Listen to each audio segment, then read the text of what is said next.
we're going to put the story somewhere in the West. So, of course, Vegas. I mean, what is more iconic when you think of crazy things that you could do in the West?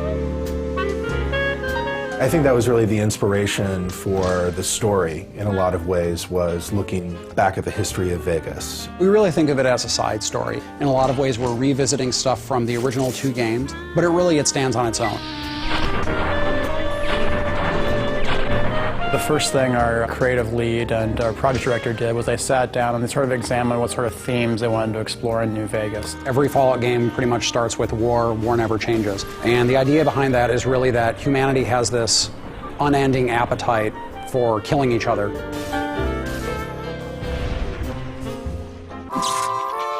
Fallout New Vegas is a post-apocalyptic role-playing game. It's set a couple of hundred years after a cataclysmic nuclear war between the US and China, and it takes place at a time when the city of New Vegas is actually being rebuilt. Fallout 3 starts with you being born, and you're a baby, and you go through your young adulthood until you leave the vault.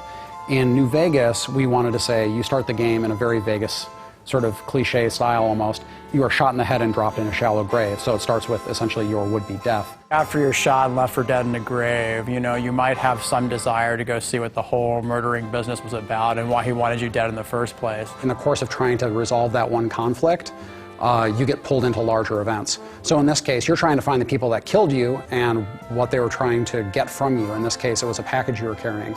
So, of course, as you go around, you find out that what you were carrying is centrally tied into this major conflict in the area between New California Republic and Caesar's Legion and Mr. House, who's the guy that sort of runs the strip in New Vegas. Player freedom is very important in the Fallout series, and when we allow the player to basically have a choice in what they do and how they do it, by leaving the plot open in a way that basically they're just learning what's going on in the world, it gives them a lot more freedom in how they want to learn that information. The environment is genuinely reacting to what you do as the player. You have a pretty extraordinary amount of control over the outcome of the game.